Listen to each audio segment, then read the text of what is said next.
important really to give yourself a ground. So you can gesso it, which is like your foundation. It seals it, it prepares the canvas. This is actually already gessoed, okay? And you can use gesso as a paint. I actually use also house paint because it's a nice texture and it covers really well. You can mix it with water or not, as the case might be, and it's kind of quite a good covering. And you could do this in a colour. Sometimes it's nice to do it in yellow ochre. Also is a really good background for paintings because it gives you a nice warm finish. Or you can, any colour.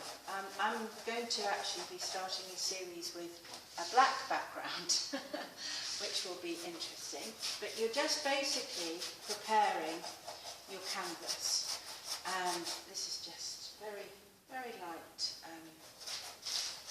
covering of it. I don't take too long of it. So this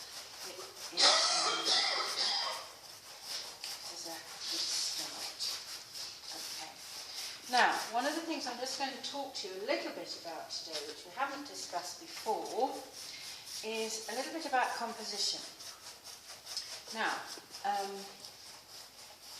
the rule of thumb is to divide your canvas into thirds.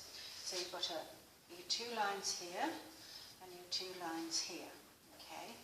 And on each corner there's a point of interest.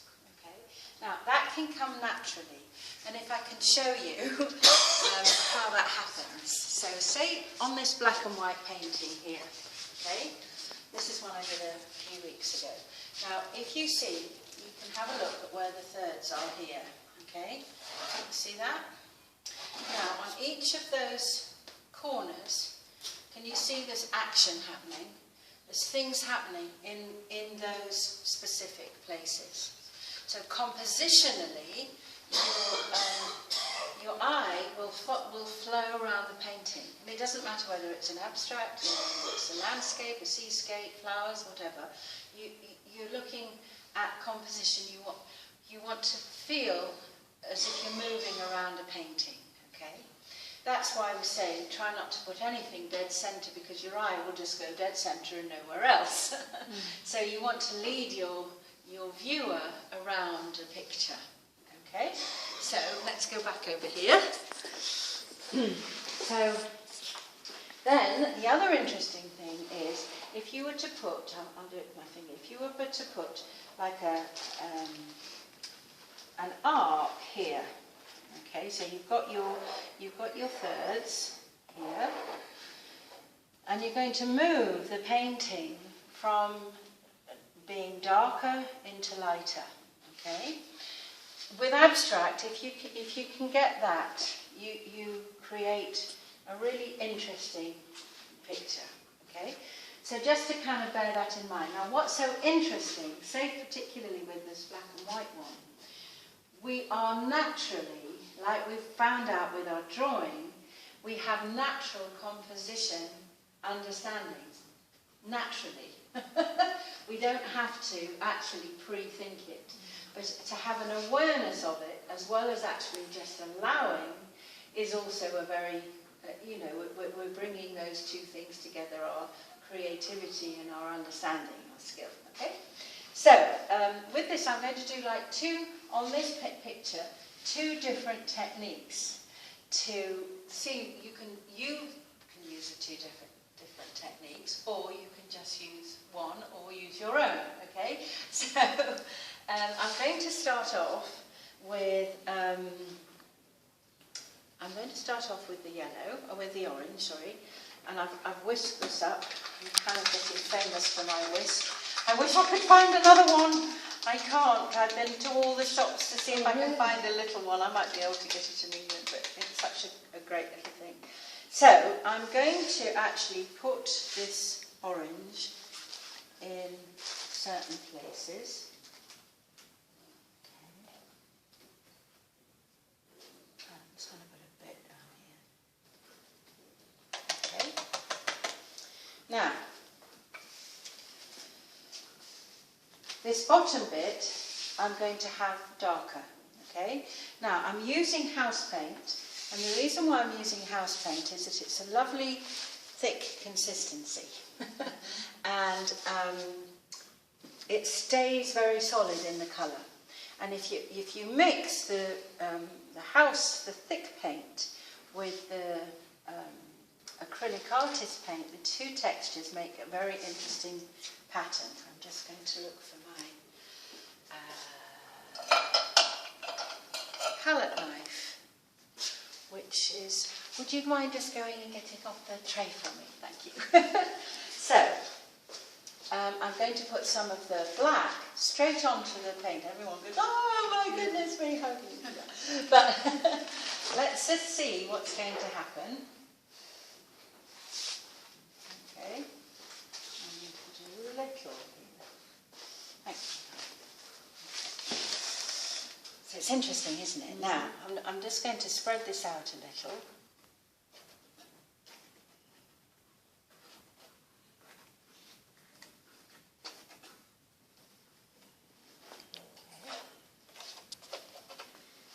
See how thick it is.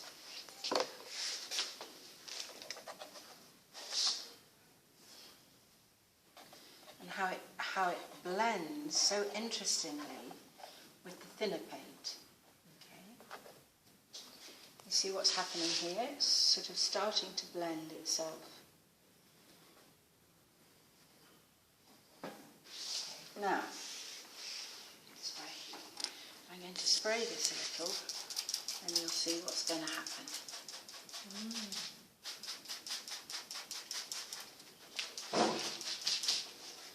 See? And, you know, we can go in so many different directions with this.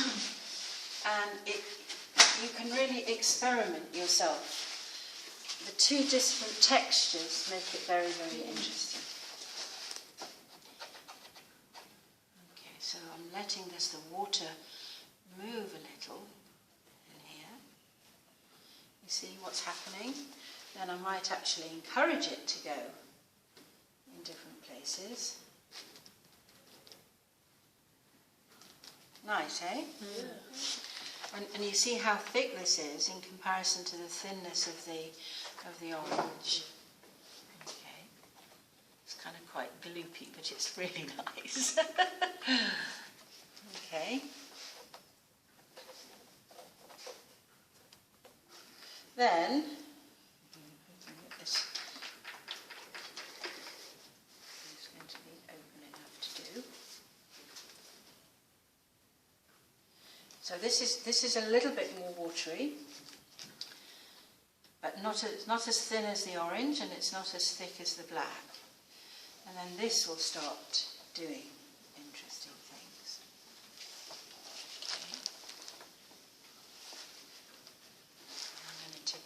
Way.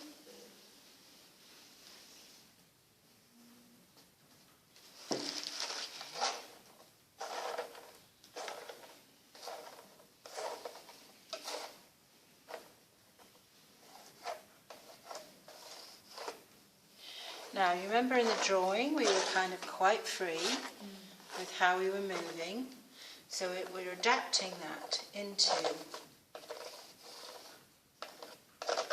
painting, okay? So we're doing like a combination of both. Now it can go on. You know, this is your first bit.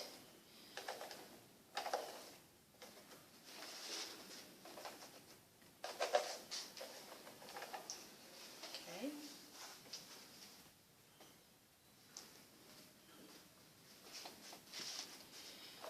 And then we're going to go lighter up to here. In fact, what I'm going to do with that is this. So like we did with the black, I'm doing with the white. I'm just going to wash this up a bit.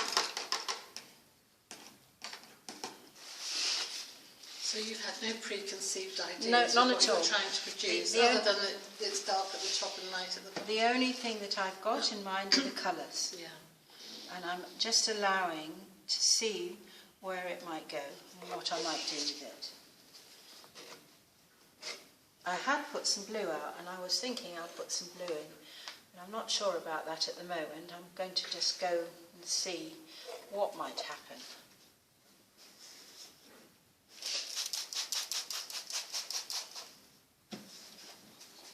I'm going to tip it this way and see the white move, the orange move into the white.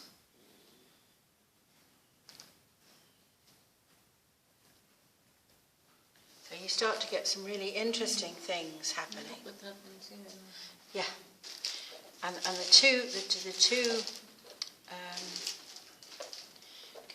two different kinds of consistency kind of make a difference.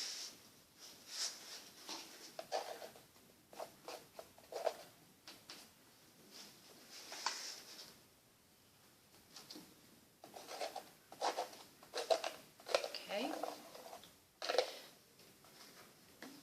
Did you get the idea? Mm-hmm. You're kind of in the flow. All right. Thank you.